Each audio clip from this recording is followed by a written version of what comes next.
Assalamualaikum warahmatullahi wabarakatuh. Saya Dini Estiani dari Sosiologi B semester 7 dengan mata kuliah Sistem Pendidikan Indonesia kelas A. Pertanyaan yang pertama yaitu jelaskan menurut apa yang Anda ketahui tentang sistem pendidikan Indonesia. Nah, jawabannya sistem pendidikan Indonesia adalah suatu keseluruhan komponen pendidikan yang saling terkait secara terpadu untuk mencapai tujuan pendidikan nasional. Nah, pertanyaan yang kedua yaitu jelaskan landasan-landasan sistem pendidikan Indonesia. Nah, jawabannya adalah yang pertama yaitu Undang-Undang Nomor 2 Tahun 1989 Pasal 1 yang isinya suatu keseluruhan yang terpadu dari semua kesatuan kegiatan pendidikan yang berkaitan untuk mengusahakan tercapainya tujuan pendidikan nasional.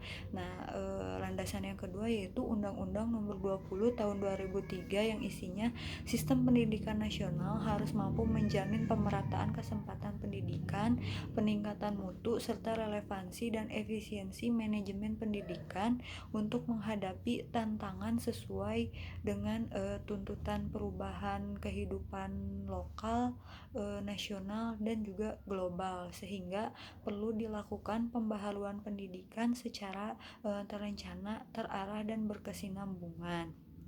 Kemudian pertanyaan yang ketiga yaitu jelaskan salah satu masalah yang dihadapi dalam sistem pendidikan di negara kita dan bagaimana solusinya menurut Anda. Jawabannya yaitu sistem pendidikan di Indonesia itu terlalu tertuju pada sistem pengetahuan ya kalau menurut saya. Nah, sedangkan pengembangan potensi diri itu kurang difokuskan. Nah, solusinya itu ya menurut saya itu dimulai dari mindset diri sendiri aja gitu ya, sadar bahwa paradigma saat ini tuh kurang tepat gitu ya. Nah, dengan adanya perubahan kecil dari kita gitu sebagai bagian dari masyarakat, nah itu pasti nanti akan berkembang yang akhirnya akan membawa perubahan yang besar. Nah, kemudian pertanyaan keempat yaitu sebutkan dan jelaskan masing-masing 8 standar pendidikan. Nah, yang pertama yaitu standar isi, yang kedua standar kompetensi lulusan, yang ketiga standar proses pendidikan, yang keempat standar sarana dan prasarana, yang kelima standar manajemen atau pengelolaan, yang keenam standar pembiayaan pendidikan, yang ketujuh standar penilaian pendidikan, dan yang terakhir yang kedelapan standar pendidik dan tenaga kependidikan.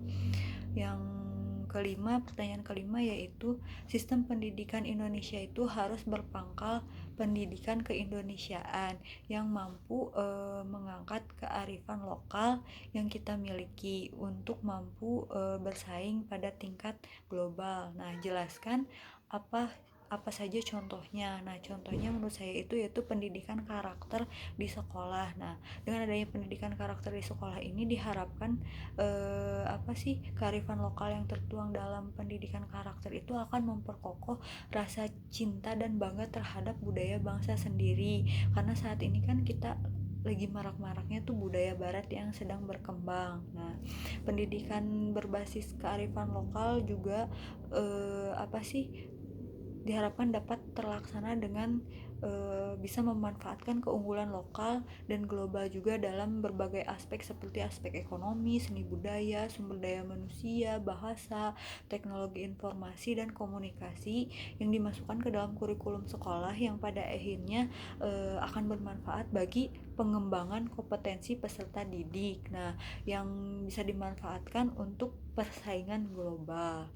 Nah, pertanyaan terakhir, pertanyaan yang keenam yaitu fenomena sekolah SMK atau sekolah menengah kejuruan yang menjamur di mana-mana.